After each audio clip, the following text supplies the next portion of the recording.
ரோமர் 11ஆம் அதிகாரத்திலே 22வது வசனத்தை நாம் படித்தோம். ஆகையால் தேவனுடைய தயவையும் கண்டிப்பையும் பார்,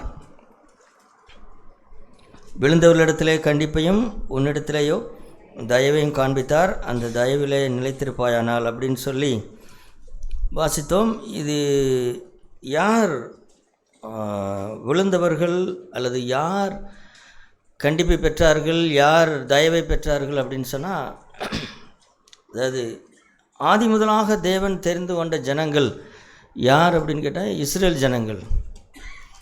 இஸ்ரேல் ஜனங்கள் தான் தேவனால் தெரிந்து கொள்ளப்பட்டவர்கள். ஆனால் அவர்களுடைய காலக்கடிகாரம் என்ன ஆகிவிட்டதுன்னா ஒரு காலத்தில் நின்று போனது.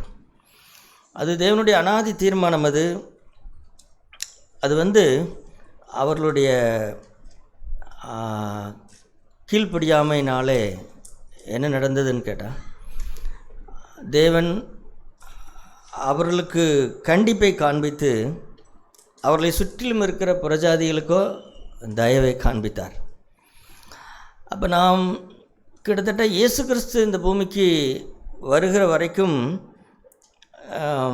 இந்த தேவனை குறித்து மற்ற எல்லாரும் என்ன நினைத்து கொண்டிருந்திருப்பார்கள் அப்படின்னு சொன்னால், இந்த தேவன் வானத்தையும் பூமியும் சிருஷ்டித்த தேவன் என்று சொல்கிறார்களே, இவர் என்ன ஒரு ஜனக்கூட்டத்தை மட்டும்தான் நேசிப்பாரா, அது அவர்களுக்கு மட்டும்தான் அவர் தயவு செய்வாரா, அவர்களை மட்டும்தான் ஆசீர்வதிப்பாரா அப்படின்னு சொல்லி மற்ற புறஜாதிகளுக்கும் கூட கேள்விகள் இருந்திருக்கலாம்.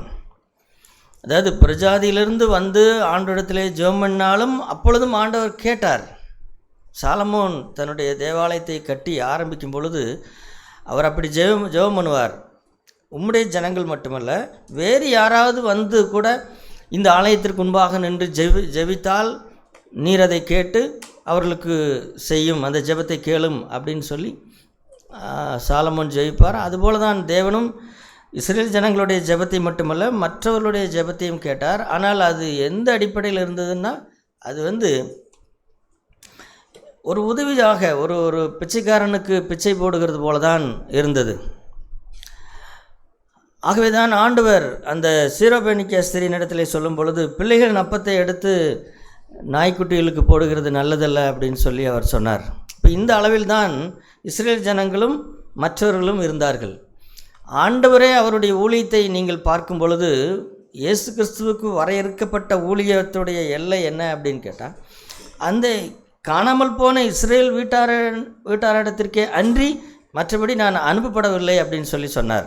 அதனால தான் அவர் தன்னுடைய ஊழியத்தை ஆரம்பிக்கும் பொழுது, தன்னுடைய ஊழியத்திற்காக சீசர்களை அனுப்பும் பொழுது கூட காணாமல் போன இஸ்ரேல் வீட்டாருக்கு மட்டும் போங்கள் அப்படின்னு அவர் சொன்னார். அவர் இருந்த காலம் வரைக்கும் அப்படி தான் நடந்தது. அவருடைய ஊழியம், அவருடைய எல்லையெல்லாம் இஸ்ரேல் ஜனங்களுக்கு மட்டும்தான் நடந்தது. ஆகவே இயேசு கிறிஸ்து வரைக்குமே அப்படி தான் இருந்தது. இயேசு கிறிஸ்து வரைக்குமே விசேஷித்த ஜனங்கள் யார் அப்படின்னு கேட்டால் இஸ்ரேல் ஜனங்களுக்கு மட்டும்தான் தேவனுக்கு என்று இருந்தார்கள். ஆனால் இது நீதியா அல்லது இது சரியா, அப்போ மற்றவர்களும் ஆண்டுடைய சிருஷ்டிப்பில்லையா அப்படிங்கிற ஒரு கேள்வி வரும்பொழுது, இல்லை, அங்குதான் தேவனுடைய அனந்த ஞானம் இருக்கிறது. அவர் எல்லாரும் அவருடைய சிருஷ்டிப்பு தான், எல்லாரும் அவருடைய ஜனங்கள் தான். ஆகவே தான் இந்த இஸ்ரேல் ஜனங்களுடைய கீழ்ப்படியாமையை ஆண்டவர் பயன்படுத்தி அவர் என்ன செய்தார்னு கேட்டால், அவர் மற்றவர்களும் அவரை தகப்பனாகவும் தெய்வமாகவும் பெற்றுக்கொள்ளக்கூடிய ஒரு வழியை அவர் திறந்தார். அது அந்த தவறு அவர்களாலே நடந்தது. இஸ்ரேல் ஜனங்களுடைய கீழ்ப்படியாமையினால்தான் ஆண்டவர் அப்படி செய்தார். இருந்த போதிலையும் கூட அது ஏதோ அந்த நேரத்தில் ஒரு தப்பு நடந்தது, டக்குன்னு ஆண்டவர் இப்படி மாற்றிட்டார் அப்படின்னாலும் கிடையாது. அப்படி இல்லை. அதற்கு மாறாக ஆண்டவர் அனாதியாக அவர் உலகத்தை சிருஷ்டிப்பதற்கு முன்பாகவே இந்த திட்டம் அவருடைய மனதில் இருந்தது. கிட்டத்தட்ட ஒரு உலகத்தை சிருஷ்டித்து அல்லது மனுஷனை சிருஷ்டித்து ஒரு 4000 வருஷங்கள் ஒரு ஜனக்கூட்டத்தை மட்டும் தெரிந்தெடுத்து நடக்கிறதாக அவருடைய அனாதி தீர்மானம் இருந்தது. அந்த 4000 வருடங்கள் முடியும் பொழுது தன்னுடைய குமாரனை அனுப்பி எல்லாரையும் தன்னிடத்திலே சேர்த்து கொள்வதென்றால் சும்மா சேர்த்து கொள்ள முடியாது. அதற்காகத்தான் அவருடைய குமாரனை அனுப்பினார். அங்கே அவருடைய இரத்தத்தினாலே நம்மை கழுவி இஸ்ரேல் ஜனங்களுக்கும் நமக்கும் எந்த வித்தியாசம் இல்லாமல் செய்து விட்டார். ஆகவே நாம் எல்லாரும் ஒன்றாகிவிட்டோம். இஸ்ரேல் ஜனங்களும் நாமும் இப்பொழுது ஒன்றுதான். அவர்களும் தேவனுடைய ஜனங்கள், நாமும் தேவனுடைய ஜனங்கள். ஆகவே அப்படி ஆண்டவர் அப்படி செய்தார். அவர்களுக்கும் அவர்களுடைய இருதயத்தை சுத்தமாக்கி, பேதுரு பிரசங்கிக்கும் பொழுது அப்படி சொல்வார், அவர்களுடைய இருதயத்தை சுத்தமாக்கி அவர்களுக்கும் நமக்கும் எந்த வித்தியாசம் இல்லாமல் ஆண்டவர் செய்திருக்கிறார். அதனால் இனி போய் வித்தியாசம் பார்த்துக்கிட்டு இருக்காதீங்க அப்படின்னு சொல்லி பேதுரு தன்னுடைய பிரசங்கத்தை சொல்லுவார், ஆலோசனையாக சொல்லுவார். ஆகவே இதையெல்லாம் பார்க்கும் பொழுது நமக்கு எப்படி தோன்றுகிறது? ஒரு வெளிப்படையாக பார்க்க போனால் ஒருத்தருடைய கீழ்ப்படியாமை, ஒரு ஜனக்கூட்டத்தினுடைய கீழ்ப்படியாமையை ஆண்டவர் பயன்படுத்தி அங்கே இன்னொரு ஜனக்கூட்டத்திற்கு காலகாலமாக தொடாதே, ருசி பாராதே அல்லது தீட்டு, நீ இஸ்ரேல் ஜனத்தண்டை நீ சேர முடியாது அப்படி என்று ஒதுக்கி வைக்கப்பட்டிருந்த புறஜாதியான நம்மை ஆண்டவர் அங்கே நம்மை சேர்த்து கொண்டார். அப்போது தேவனுடைய அந்த அனாதி தீர்மானத்தை பாருங்கள். அவர் 4000 வருடங்களாக இப்படி நடத்தினார். ஆனால் 4000 வருஷங்கள் கழித்து அவர் எல்லா ஜனங்களையும், இந்த உலகத்தில் இருக்கிற எல்லா ஜனங்களையும், எல்லாரையும் தம்முடைய பிள்ளைகளாக அவர் மாற்றும்படிக்கு அவர் சித்தம் கொண்டார். இந்த வசனங்களை பாருங்கள். ரோமர்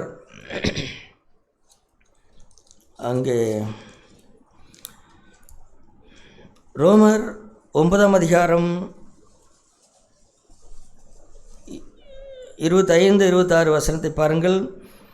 அந்தபடி எனக்கு ஜனங்கள் அல்லாதவர்களை என்னுடைய ஜனங்கள் என்றும், சிநேகிக்கப்படாதிருந்தவளை சிநேகிக்கப்பட்டவள் என்றும் சொல்லியும் அழைப்பேன். இது யாருன்னு கேட்டால் நாம் தான். நாம் எல்லாரும் யாருன்னு கேட்டால் நாம் எல்லாம் அவருடைய ஜனங்கள் அல்ல, நாம் எல்லாரும் அவருடைய சிநேகத்திற்குரியவர்களும் அல்ல. அதே போல் அடுத்த வசனத்தை பாருங்கள். நீங்கள் என்னுடைய ஜனங்கள் அல்ல என்று அவர்களுக்கு சொல்லப்பட்ட இடத்திலேயே அவர்கள் ஜீவனுள்ள தேவனுடைய பிள்ளைகள் எனப்படுவார்கள் என்று ஓசியாவின் தீர்க்கதரிசனத்திலே சொல்லியிருக்கிறதே. அப்போ இது யாருன்னு கேட்டால் நாம் தான். இப்போ பாருங்களேன், உண்மையிலே நாம் எப்படிப்பட்டவர்கள்? அவருடைய ஜனங்கள் அல்லாதவர்கள், ஆனால் அவருடைய ஜனங்களாய் மாறினோம். ஒரு காலத்தில் சிநேகிக்கப்படாதிருந்தவர்களாக இருந்தோம், இப்பொழுதோ சிநேகிக்கப்பட்டவர்கள். இப்போ இயேசு கிறிஸ்து தன்னுடைய ஊழியத்தை முடித்து பரத்துக்கேறி சென்ற பிறகு, அவரால் ரட்சிக்கப்பட்ட பிறகு அந்த சீரோபேனிக்கே ஸ்திரீ ஆண்டவரிடத்தில் ஜெபம் பண்ணியிருந்தால் இப்பொழுது இயேசு அந்த வார்த்தையை சொல்வாரா? பிள்ளைகளுடைய அப்பத்தை எடுத்து நாய்க்குட்டிகளுக்கு போடுறது நல்லதல்லன்னு அவர் சொல்லியிருப்பாரா? சொல்ல மாட்டார். ஏன்னா இப்பொழுது அவளும் என்ன செய்து விட்டால்? அவருடைய பிள்ளையாய் மாறிவிட்டாள். ஒரு காலத்தில் அவருடைய பிள்ளை இல்லாமல் இருந்தால், ஆனால் அந்த பெண் இப்பொழுது அவள் தேவனுடைய பிள்ளையாய் மாறிவிட்டாளே, அது எவ்வளோ பெரிய ஆச்சரியம்! அது அவளுடைய மகளுக்கு சுகமானது பார்த்தீங்களா? அந்த சுகமானதை விட பெரிய அற்புதம். ஒரு காலத்தில் என்னை பார்த்து பிள்ளைகளின் அப்பத்தை எடுத்து நாய்க்குட்டிகளுக்கு போடுகிறது நல்லதல்ல என்கிற அளவுக்கு நான் அவருக்கு தூரமாக இருந்தேன்.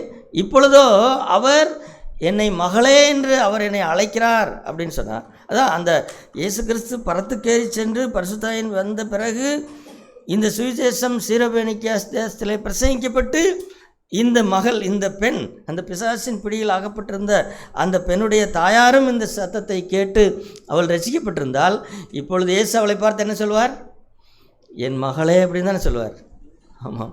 அப்போது அவள் என்ன நினைத்திருப்பாள்? ஆண்டவரே, இது என்ன ஒரு பெரிய பாக்கியம்! இது ஒரு காலத்திலே நான் ஒரு மேஜையிலிருந்து விழுகிற துணிக்கை போதும் என்று நான் கேட்டவளாக இருந்தேன். ஆனால் இப்பொழுது என்ன செய்திருக்கிறார்?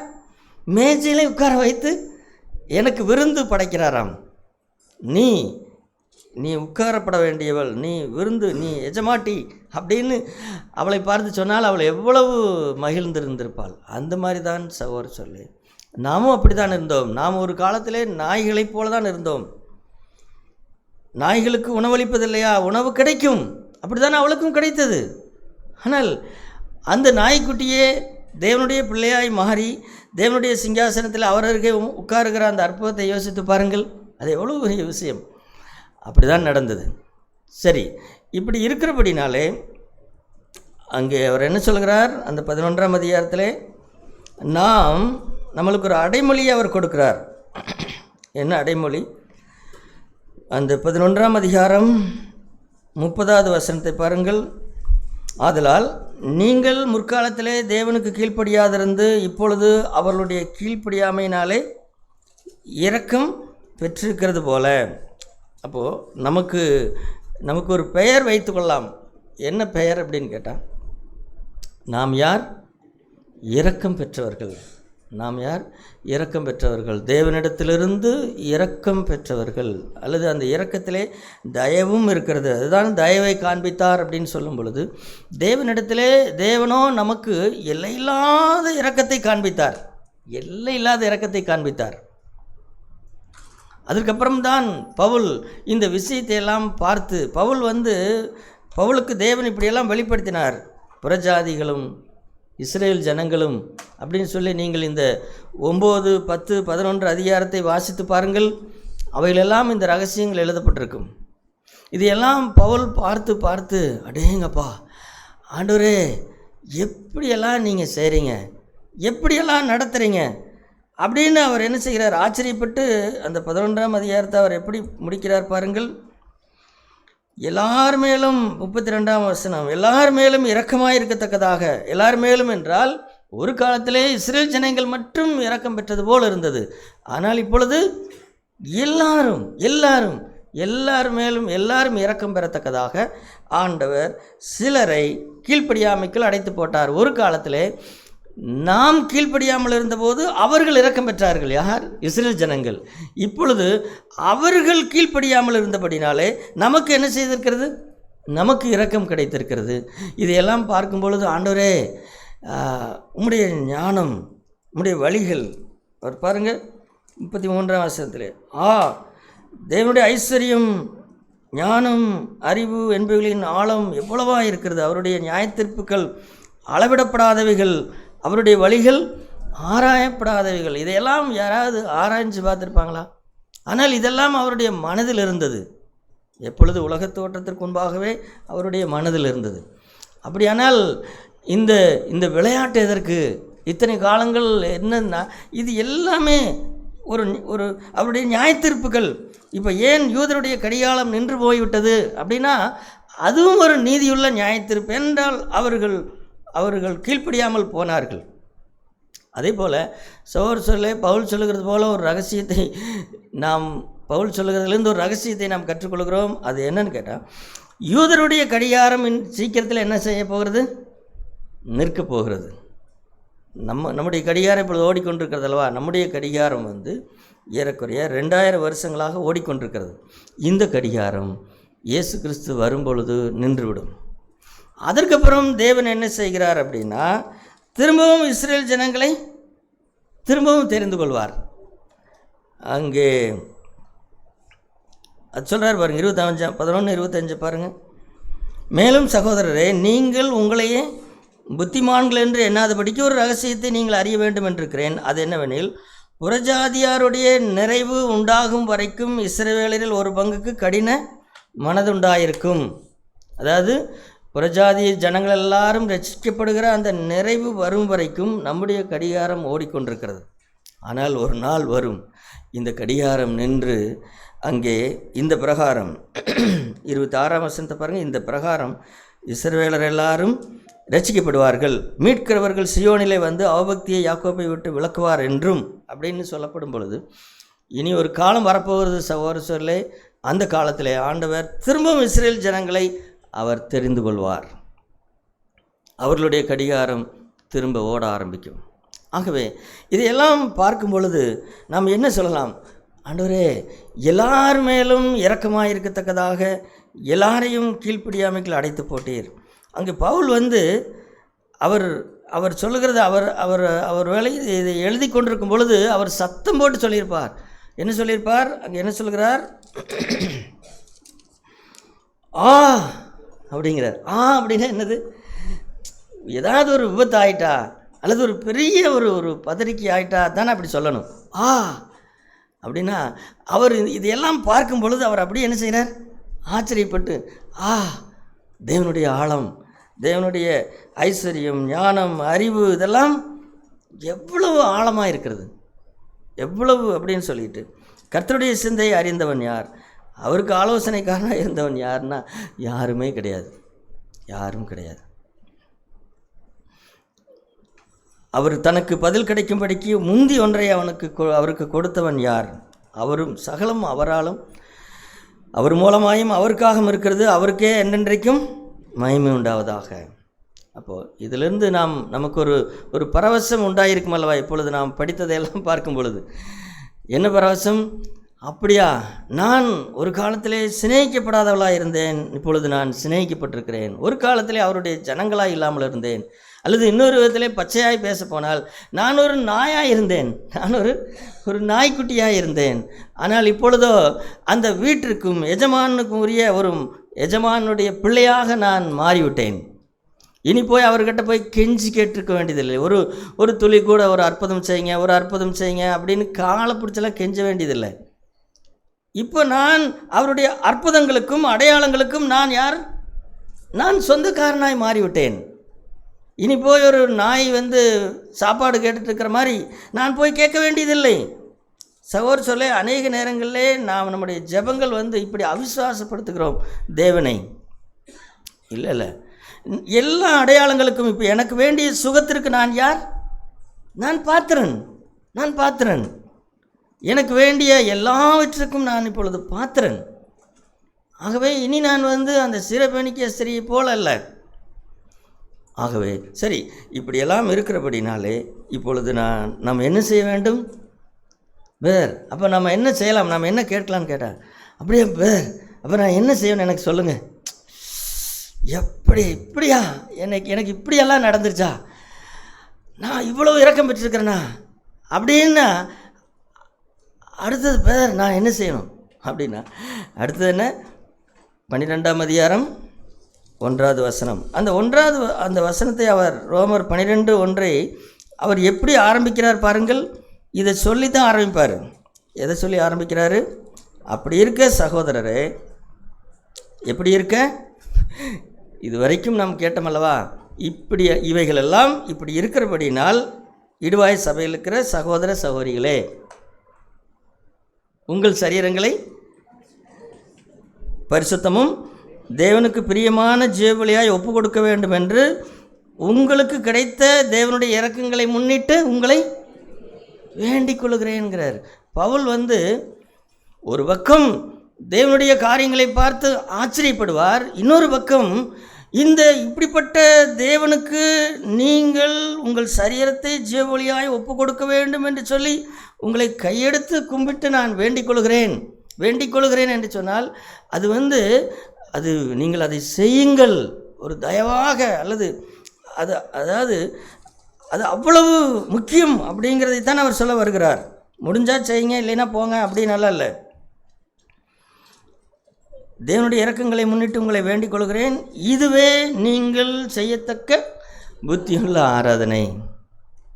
அருமையான சகோதர சகோதரிகளே, அப்போது இப்போ நான் என்ன செய்ய வேண்டும் அப்படின்னா, நான் இந்த தேவனை ஆராதிக்க வேண்டும். ஒரு காலத்தில் தேவனுடைய ஆராதனைக்கு தூரமாக இருந்த மனுஷன் நான்.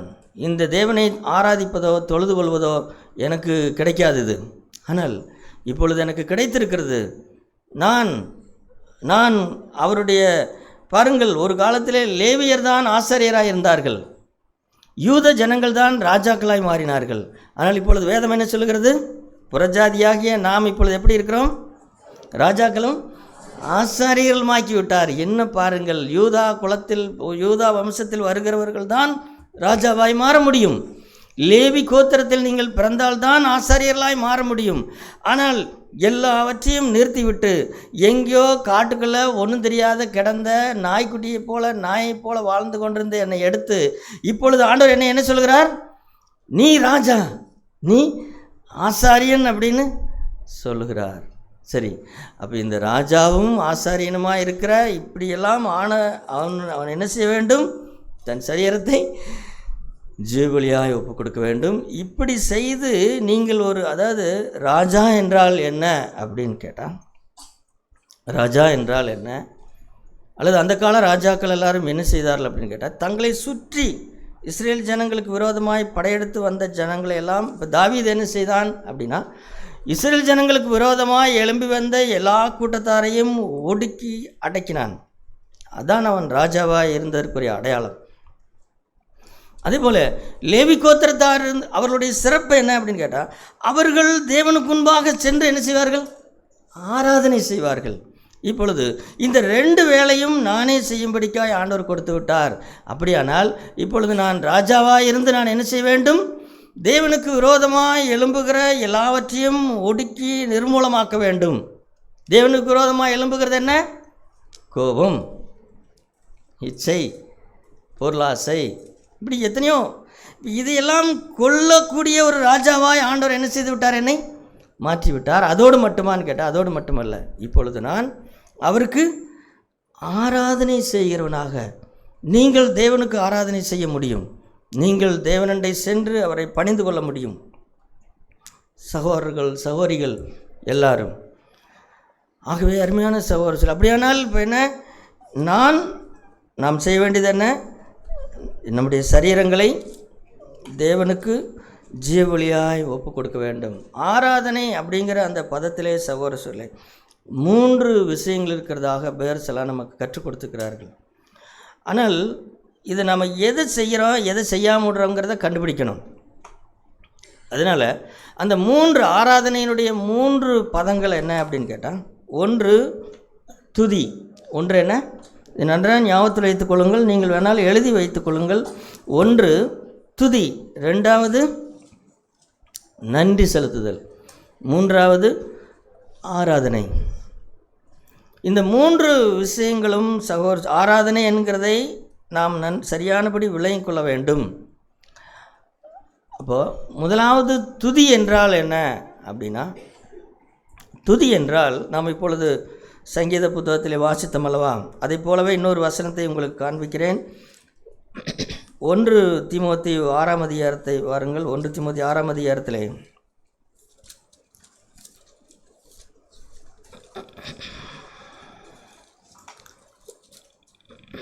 1 தீமோத்தி 6ஆம் அதிகாரம் 15-16 வசனத்தை யாராவது வாசியுங்கள்.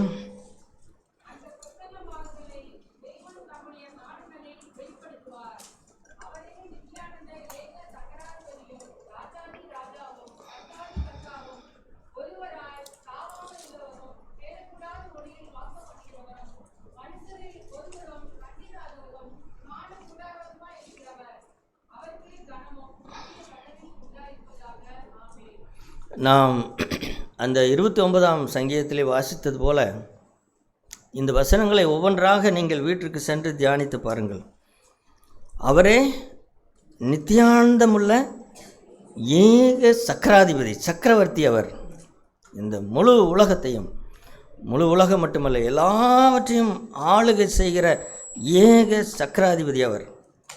அவரே ராஜாதி ராஜா, பூமியின் ராஜாக்களாக இருந்தாலும் எல்லா ராஜாக்களுக்கு மேலாக அவரே ராஜாதி ராஜா, அவரே கர்த்தாதி கர்த்தா. எத்தனையோ கர்த்தாக்கள் என்பவர்கள் உண்டு, ஆனால் எல்லாவற்றுக்கும் மேலான கர்த்தாதி கர்த்தா அவர்தான். அவர் ஜீவனும் முடிவும் இல்லாதவர். அவர் சாவாமை, அவர் என்ன செய்கிறார்? சாவாமை உள்ளவர். அவருக்கு மரணமே கிடையாது. அவருக்கு முதலும் இல்லை, முடிவும் இல்லை. அப்படிப்பட்ட தேவன் அவர். ஒருவரும் சேரக்கூடாத ஒளியில் வாசம் பண்ணுகிறவர். மனுஷரில் ஒருவரும் கண்டிராதவரும் காண கூடாதவருமாக இருக்கிறார். சகோதர சொல்லே, தேவனுடைய அந்த பரிசுத்தத்தின் ஒளி. அதாவது நாம் பிதாவை எப்படி கண்டு கொண்டோம் அப்படின்னு சொன்னால், இயேசு கிறிஸ்து நம்மை போல மனுஷனாய் வந்த பிறகுதான் அவரை கொஞ்சம் கண்டு கொண்டோம். ஆனால் நேரடியாக நீங்கள் பரலோகத்திலே சென்று என்ன செய்ய முடியாதுன்னா அப்படி பார்க்க முடியாது. அதற்கு ஒரு மறுவப்பட்ட ஒரு சரீரம் வேண்டும். அதான் ஆண்டவர் வரும்போது நாம் உயிர் தழுவோம் அல்லவா, உயிர் தழும் பொழுது இந்த சரீரம் நமக்கு இருக்காது. அப்பொழுது வேறொரு சரீரம் நமக்கு வந்துவிடும். அந்த சரீரத்திலே இரத்தம் இருக்காது. அந்த சரீரத்தை வைத்துத்தான் அந்த பிதாவாகிய தேவனை என்ன செய்ய முடியும்? தரிசிக்க முடியும். நம்முடைய மனுஷீக சரீரத்தினாலே அவரை தரிசிக்க முடியாது. ஆகவே அவர் அப்படிப்பட்ட தேவன், மனுஷரில் ஒருவரும் கண்டிராதவரும் காணக்கூடாதவருமாக இருக்கிறார். அப்போ இதை பார்க்கும் பொழுது நாம் என்ன செய்யணும்னு கேட்டால், தேவன் எப்படி, அப்போ இந்த ஆராதனையுடைய முதல் பகுதி என்ன? தேவன் எப்படி இருக்கிறாரோ அவரை நாம் துதிக்க வேண்டும், அவரை துதிக்க வேண்டும். ஆகவே தான் சகோதரர் சொல்லு, நமக்கு எப்பொழுதெல்லாம் நாம் சும்மா இருக்கிறோமோ, எனக்கு நேரம் போக மாட்டேங்குது அப்படின்னு நமக்கு இருக்குமானால், நான் ஏதோ இதை ஒரு வேலையாக நான் சொல்லவில்லை, ஆனால் இது ஒரு பொறுப்பாக சொல்கிறேன். ஏனென்றால் இந்த வேலையைத்தான் பரலோகத்திலே, இப்போ நாம் பரலோகத்திற்கு போய் என்ன வேலை செய்வோம் அப்படின்னு கேட்டால் எந்த வேலையும் கிடையாது. எனக்கு ஒர்க்ஷாப் வேலை இருக்குமா? இதெல்லாம் ஒர்க்ஷாப் வேலை கிடையாது. அதனால் எனக்கு சீக்கிரம் பரலோகம் போல இருக்குது. இந்த வேலை, இரும்பு கொட்டுற வேலையிலிருந்து என்னை முடிவித்து, ஆண்டவரே சீக்கிரம் நான் பரலோகத்துக்கு வரணும் அப்படின்னு. சரி, பரலோகத்துக்கு வர்றதெல்லாம் சரி, அங்கே போய் அங்கே இருக்கிற வேலை இப்போ செஞ்சு பழகிட்டியான்னு ஆண்டவர் கேட்பார். அங்கே இருக்கிற வேலை என்ன? இரவும் பகலும் என்ன செய்யார்கள்? அவரை துதித்து கொண்டே இருப்பார்கள். அதை நீ பழகிக்கோ, அதை நீ பழகிக்கோ. அதனால தான் உனக்கு இப்படியெல்லாம் அனுமதிக்கிற.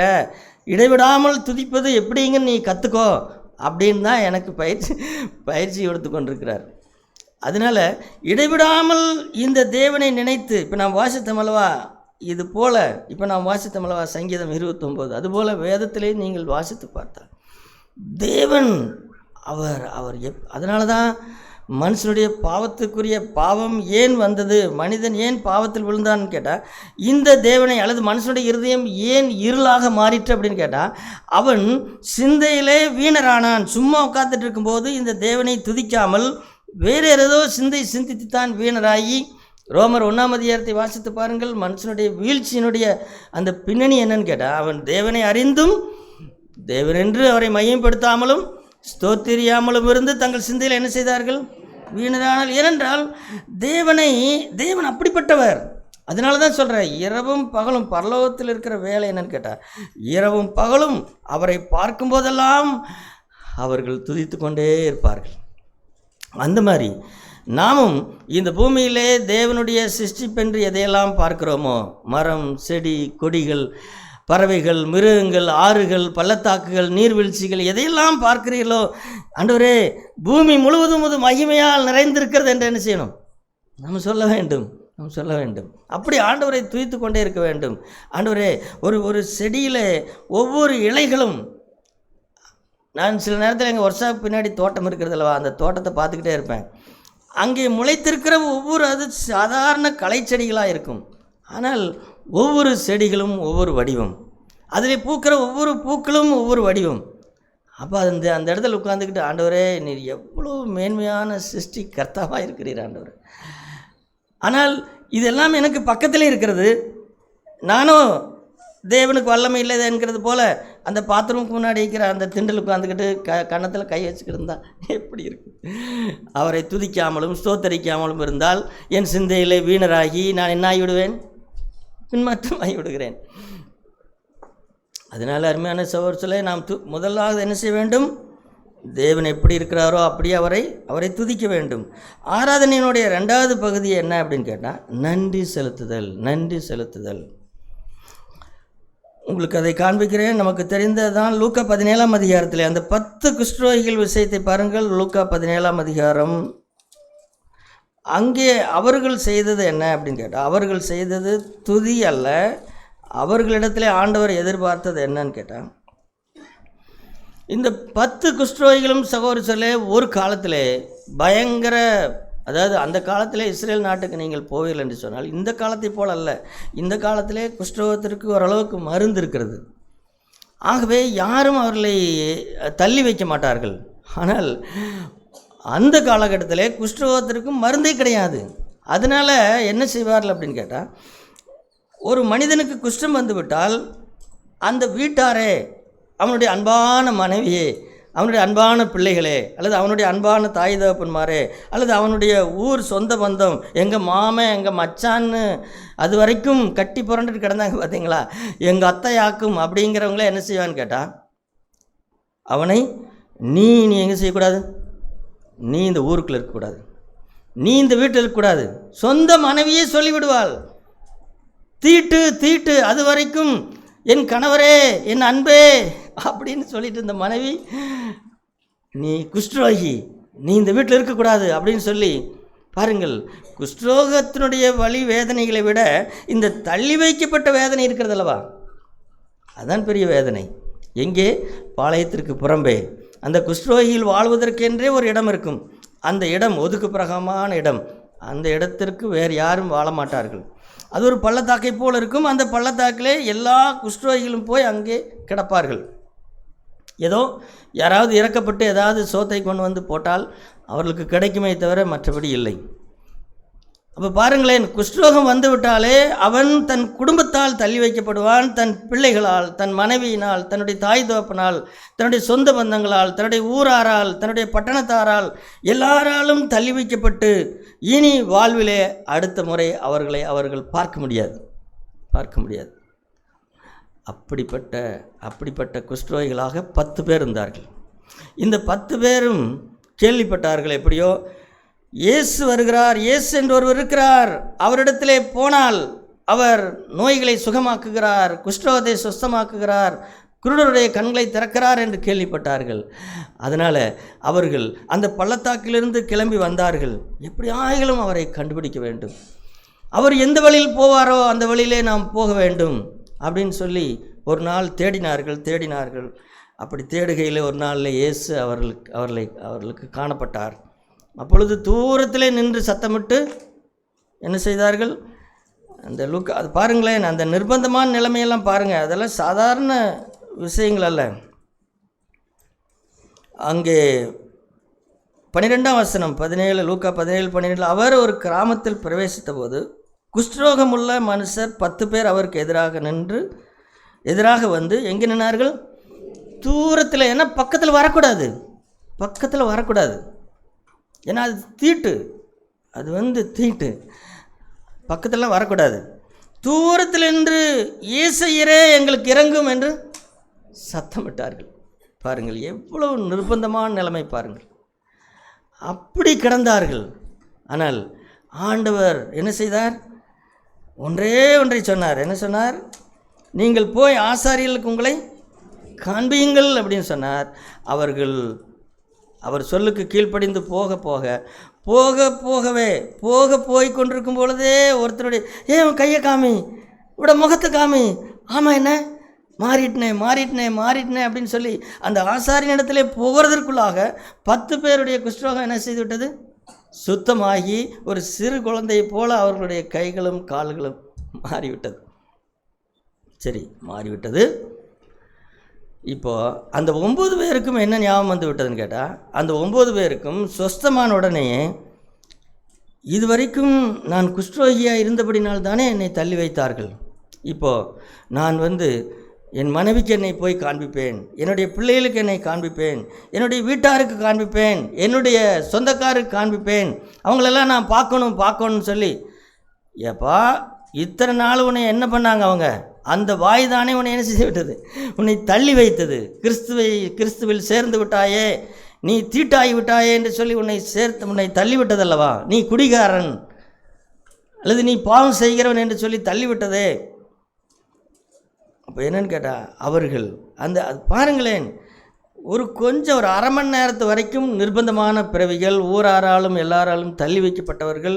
அரை மணி நேரத்துக்குள்ளாக வாழ்க்கை மாறிவிட்டது. அரை மணி நேரத்துக்குள்ளாக மனசு மாறிவிட்டது. என்ன மனசு மாறிவிட்டது? நான் என் மனைவியை பார்க்க போகிறேன், நான் எங்கள் அப்பாவை பார்க்க போகிறேன், எங்கள் அம்மாவை பார்க்க போகிறேன்னு போயிட்டாங்க. ஆனால் ஒரு மனிதன் யோசித்தான், இரு போகாதே, முதலாவது எங்கே போக வேண்டும்? என்னை சுகமாக்கினவர் எங்கே? என்னை ரட்சித்தவர் எங்கே? எல்லாரும் இருக்கிறார்கள், உண்மைதான்.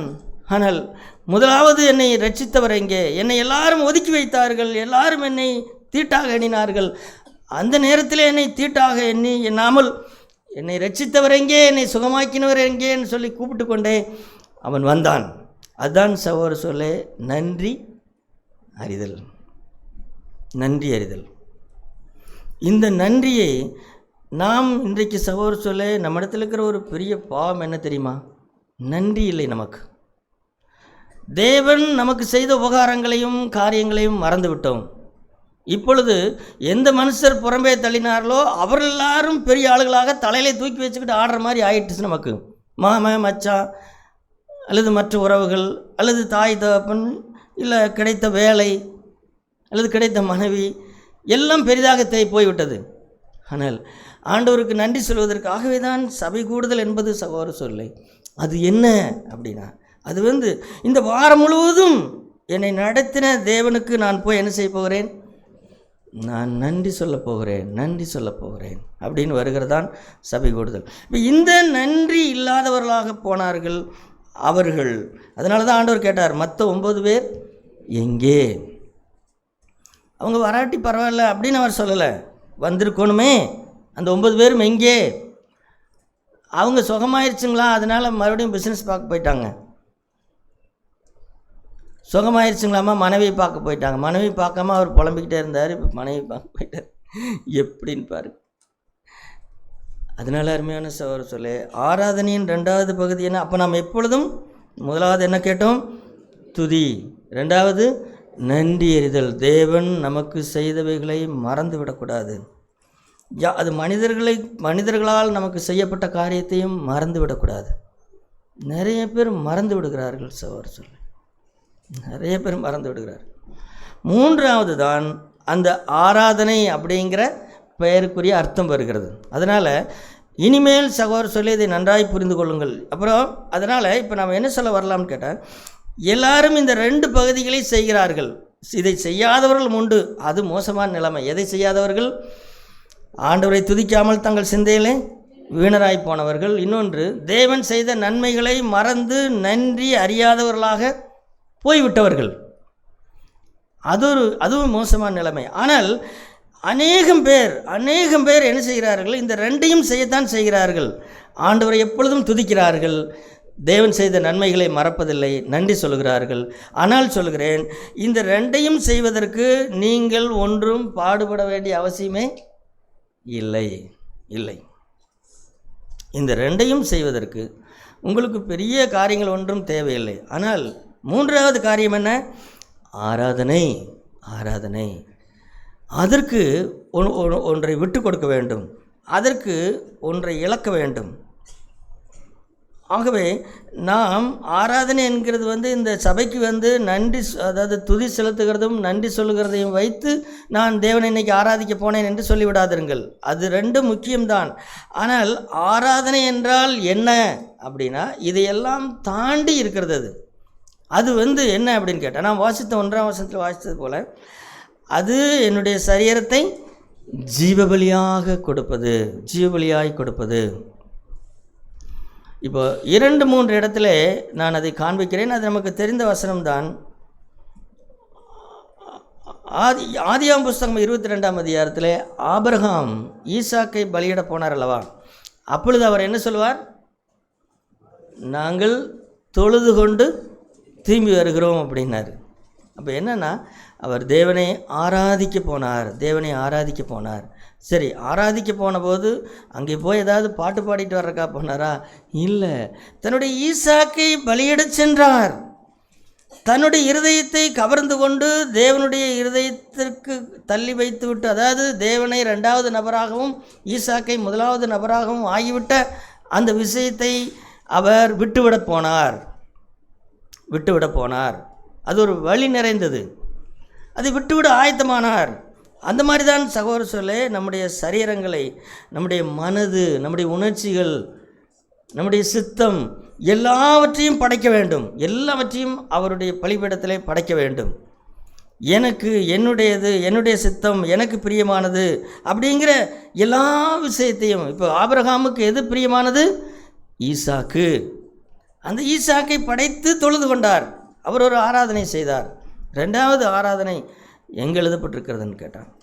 யோபின் புஸ்தகம் 1ஆம் அதிகாரத்திலே யோபு தன்னுடைய எல்லாவற்றையும் இழந்தவராக அவர் நின்ற பொழுது, அவர் அந்த வசனத்தை பாருங்கள், அவர் என்ன செய்தார் என்று எழுதப்பட்டிருக்கிறது. அந்த 1ஆம் அதிகாரம்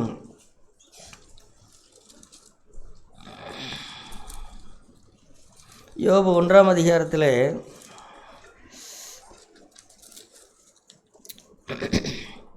20ஆம் வசனம், யோபு 1:20. அப்பொழுது யோபு எழுந்திருந்து தன் சால்வையை கிழித்து தன் தலையை சிரைத்து தரையிலே விழுந்து பணிந்து. அப்போ இப்போ யோபு என்னதான் செய்கிறார்?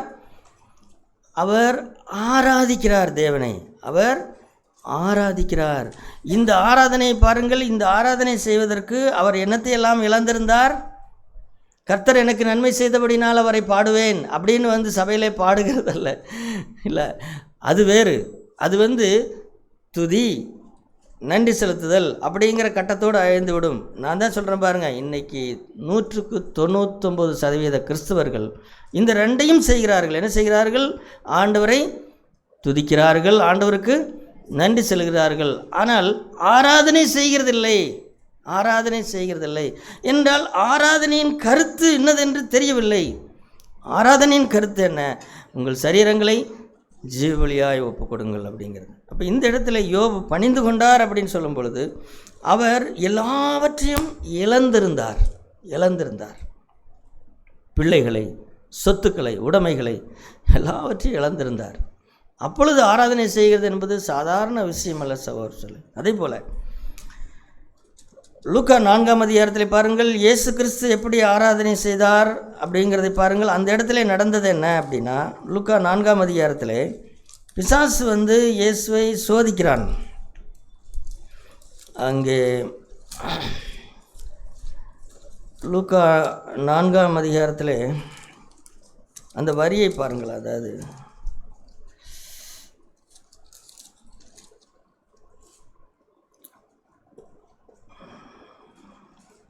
இல்லை, 8ஆம் வசனம், லூக்கா 4:8.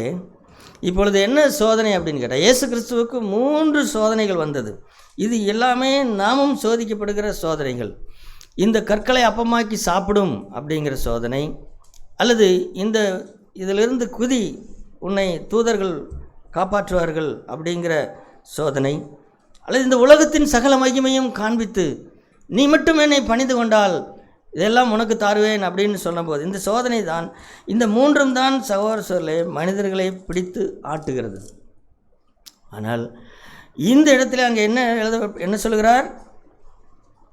8ஆம் வசனம், லூக்கா 4:8 வசனம். இயேசு அவனுக்கு பிரயத்தனமாக, எனக்கு பின்னாக போ சாத்தானே, உன் தேவனாகிய கர்த்தரை பணிந்து கொண்டு அவர் ஒருவருக்கே ஆராதனை செய்வாயாக. அப்படின்னா என்னென்னா, இந்த உலகத்தில் இருக்கிற வேறு எதையுமே ஆராதிக்க வேண்டாம். அது உனக்கு நியாயமாய் சேர வேண்டிய சாப்பாடு, நியாயமாய் சேர வேண்டிய புகழ், அல்லது இந்த உலகத்தின் மகிமை, இது எதுவுமே இல்லை. இந்த சோதனை சாதாரண சோதனை என்று நினைக்காதிருங்கள் சகோதரர்களே. இது அவ்வளவு வலிமையான சோதனை. இந்த சோதனையை ஜெயித்து தான் அவர் சொல்கிறார், உன் தேவனாகிய கர்த்தர் ஒருவருக்கே ஆராதனை செய்வாயாக. அப்போ இதுதான் இந்த 3 உதாரணங்களையும் படிப்பது எதற்காகன்னு கேட்டால், உங்கள் சரீரங்களை பரிசுத்தமும் தேவனுக்கு பிரியமான ஜீவபலியாய் ஒப்புக் கொடுங்கள் அப்படிங்கிறதுக்கு உள்ள சில விளக்கங்கள், அவ்வளோதான்.